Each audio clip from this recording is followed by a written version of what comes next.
اللہ اللہ اللہ اللہ۔ بسم اللہ الرحمن الرحیم۔ قل ان کنتم تحبون اللہ فاتبعونی یحببکم اللہ ویغفر لکم ذنوبکم واللہ غفور الرحیم۔ آج آپ حضرات کے سامنے یہ بیان کریں گے کہ صحابہ اکرام رضوان اللہ علیہم اجمعین نے دین کے لیے کس طرح سختیوں کو برداشت کیا ہے۔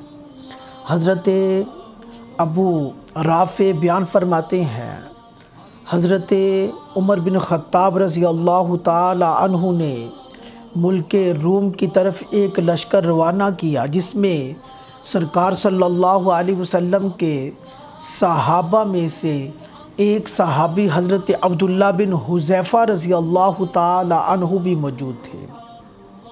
ان کو رومیوں نے گرفتار کر لیا۔ گرفتار کرنے کے بعد اپنے بادشاہ کے پاس لے گئے اور بادشاہ کو بتایا یہ محمد عربی صلی اللہ علیہ وسلم کے صحابہ میں سے ایک صحابی ہیں۔ بادشاہ اس کا نام طاغیہ تھا۔ تو جب آپ ان کے پاس گئے حضرت عبداللہ بن حذیفہ رضی اللہ تعالی عنہ، تو وہ کہنے لگا کہ تم اسلام چھوڑ کر نصرانی بن جاؤ۔ کیا کرو؟ اسلام چھوڑ کر نصرانی بن جاؤ، تو میں تمہیں اپنے ملک میں شریک کر لوں گا، یعنی تمہیں آدھا ملک دے دوں گا۔ جب سرکار صلی اللہ علیہ وسلم کے اس غلام اور اس صحابی کو یہ کہا گیا، تو صحابی رسول ہے جن کے دل میں عشق ہے، محبت ہے، عقیدت ہے، احترام ہے، پیار ہے، وہ کہنے لگے اگر تم مجھے یہ سارے کا سارا ملک بھی دے دو اور عرب کا آدھا ملک بھی دے دو اور سارا ملک بھی دے دو، وہ بھی سارے ملک دے دو، پھر بھی میں آنکھ بند کرنے اور کھولنے میں کتنا ٹائم لگتا ہے، آنکھ بند کرنے اور کھولنے میں کتنا ٹائم لگتا ہے، اتنی دیر کے لیے بھی میں اسلام کو نہیں چھوڑ سکتا۔ جب اس بادشاہ نے سنا تو اس کو غصہ آیا، وہ کہنے لگا پھر میں تمہیں قتل کروا دوں گا۔ تو صحابی رسول تھے، وہ کہنے لگے تمہارا جو جی چاہتا ہے، تمہارا جو دل کرتا ہے تم کرو اپنی مرضی، لیکن میں محمد عربی صلی اللہ علیہ وسلم کو اور اسلام کو نہیں چھوڑ سکتا۔ چنانچہ اس نے کیا کیا، آپ کو سولی کے اوپر لٹکا دیا۔ جب سولی کے اوپر لٹکایا، سولی کے اوپر چڑھایا اور تیر اندازوں کو بلا کر کہنے لگا کہ ان کو ایسے تیر لگائیں کہ ان کے جسم کے اوپر ہاتھوں کے پاس سے تیر گزرے، لیکن ان کے جسم کے اوپر تیر نہیں لگنا چاہیے، یعنی کہ خوف ڈالنے کے لیے، پریشر ڈالنے کے لیے۔ چنانچہ تیر اندازوں نے ایسے ہی کیا۔ پھر اس کے بعد جب نیچے اتارا تو کہا کہ اب اسلام کو چھوڑ دو اور نصرانیت کو قبول کر لو۔ صحابی رسول نے عرض کیا ایسا نہیں ہو سکتا۔ اس نے کہا اچھا ایسا ہے، تو سولی سے نیچے لے آئے اور کہا کہ ایک دیگ منگوائی، جس کے نیچے سے آگ جلائی، اس میں پانی ڈالا۔ جب وہ دیگ میں پانی گرم ہوا، اس میں پانی کھولنا شروع ہوا۔ اب اس نے کیا کیا، 2 مسلمان قیدیوں کو بلانے کے بعد اس نے کیا کیا، ایک کو اس گرم کھولتے ہوئے پانی کے اندر پھینک دیا۔ جب اس کھولتے ہوئے پانی کے اندر پھینکا تو اس نے اسی کے اندر جام شہادت نوش کر لیا، اور وہ جانے والا کہہ رہا ہے رب کعبہ کی قسم آج میں کامیاب ہو گیا۔ سبحان اللہ، سبحان اللہ، سبحان اللہ۔ اب دیکھیے کہ یہاں پر ایک طرف جان جا رہی ہے اور دوسری طرف میسج پیغام کیا آ رہا ہے کہ رب کعبہ کی قسم آج میں کامیاب ہو گیا، آج میں کامیابی والے راستے کے اوپر چلا گیا۔ کیوں کہ اسلام کے ساتھ، ایمان کے ساتھ آخری آواز، آخری کلمہ اور کلام ایمان ہے، اسلام ہے، اور اسی کے اندر میں آج اس دنیا کو چھوڑ کے جا رہا ہوں، اس لیے مجھے جام شہادت نوش ہو رہا ہے، میں کامیاب ہو گیا ہوں۔ اور وہ کہتا ہے کہ پریشان ہونے کی، حیران ہونے کی ضرورت نہیں ہے، تھوڑی دیر یہ تکلیف ہے، اس کے بعد جنت ہے، آگے آسانی والی زندگی ہے۔ تو جب بادشاہ نے ایسا کیا، پھر اس کے بعد اس نے کیا کیا، حضرت عبداللہ بن حذیفہ رضی اللہ تعالی عنہ کو آگ میں ڈالنے کے لیے کہا، پانی کے اندر پھینکنے کے لیے۔ تو جب ڈالنے لگے بادشاہ کے غلام، تو آپ کی آنکھوں سے آنسو آئے، تھوڑا سا روئے۔ تو اب وہ جو بادشاہ کے غلام تھے، خادم تھے، خدمت گزار تھے، انہوں نے دیکھا کہ پہلے یہ ڈرتے نہیں تھے، اب رو رہے ہیں، مسئلہ حل ہو گیا ہے۔ وہ بادشاہ کے پاس بھاگتے ہوئے گئے اور بادشاہ کو جا کر کہا کہ وہ آدمی جو پہلے ڈرتا نہیں تھا، اب وہ رونا شروع ہو گیا ہے۔ تو اب بادشاہ آپ کے پاس آیا اور آ کر کہنے لگا، اب بھی وقت ہے، اب بھی ٹائم ہے کہ تم اسلام کو چھوڑ کر نصرانی بن جاؤ۔ تو جب آپ سے پوچھا کہ کیوں رو رہے ہیں، تو حضرت عبداللہ بن حذیفہ رضی اللہ تعالی عنہ نے جو جواب دیا ہے وہ دل کی تختیوں پہ لکھنے والا ہے۔ وہ کہنے لگے، میں سوچ رہا ہوں کہ یہ ایک جان ہے، یہ ایک جان ہے اور یہ ختم ہو جائے گی۔ میرا دل تو یہ چاہتا تھا کہ میرے جسم پر جتنے بھی بال ہیں اتنی میرے پاس جانیں ہوں، اور ہر جان کو اللہ تبارک و تعالیٰ کے دین کے اوپر، اللہ تبارک و تعالیٰ کی ذات کے اوپر، اللہ کے محبوب صلی اللہ علیہ وسلم کی ذات کے اوپر، اور اس اسلام کے لیے میں سب کچھ قربان کر دوں، نچھاور کر دوں۔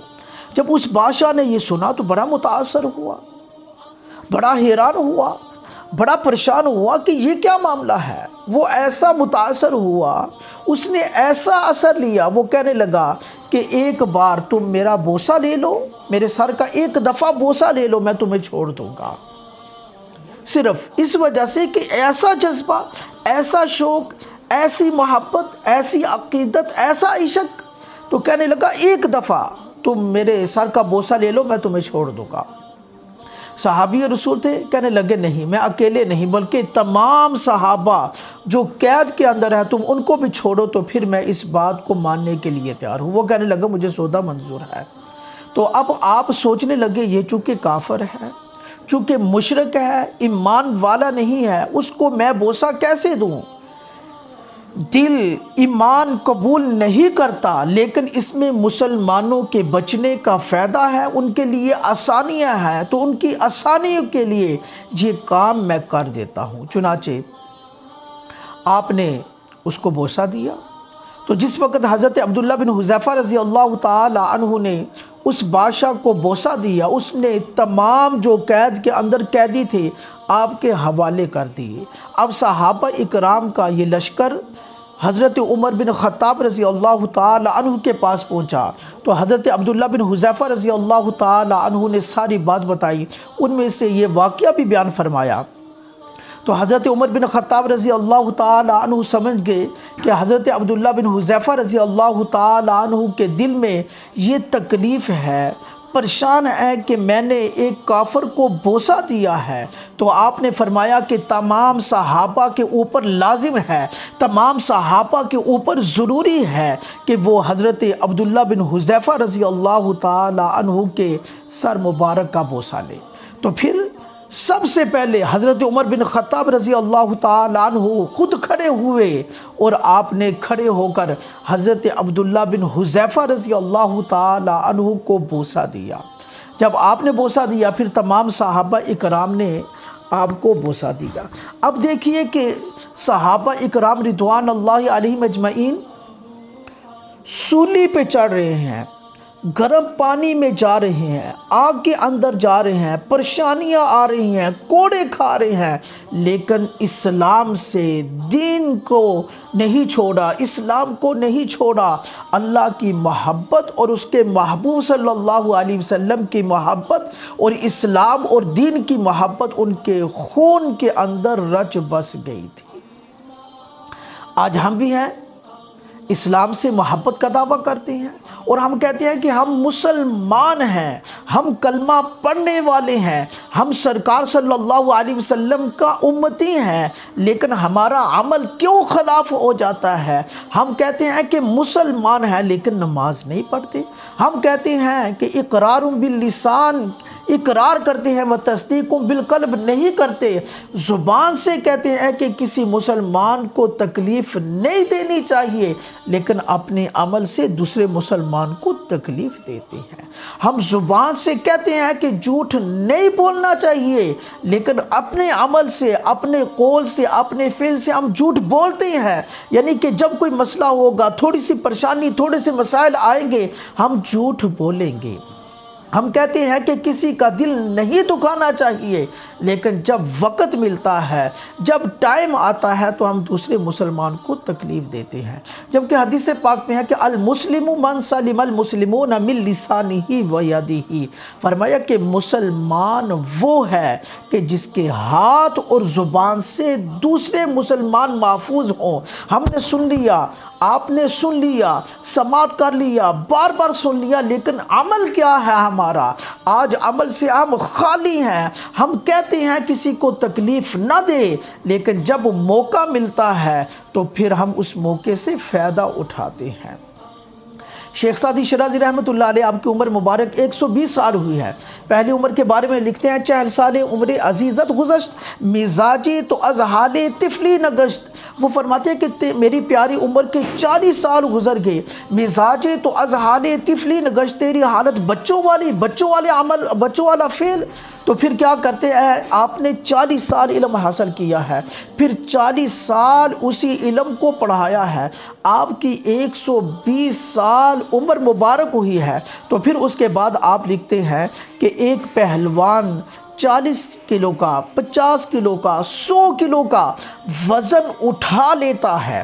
ایک پہلوان 40 کلو کا، 50 کلو کا، 100 کلو کا وزن اٹھا لیتا ہے، یعنی اتنا وزن برداشت کر لیتا ہے، لیکن جب ایک بندہ اپنی زبان سے ایک چھوٹا سا جملہ کہتا ہے، اس کو گالی دے دیتا ہے یا اس کو تھوڑی سی تکلیف دیتا ہے، تو اب یہی بندہ اس کا سر پھوڑ دیتا ہے۔ اب وہ کہتا ہے کہ تجھے پتہ نہیں، تجھے علم نہیں، میں کون ہوں؟ میں ڈی ایس پی ہوں، میں ڈی پی ہوں، میں ڈی سی ہوں، میں بڑے عہدے کے اوپر فائز ہوں، میں آئی جی پنجاب ہوں۔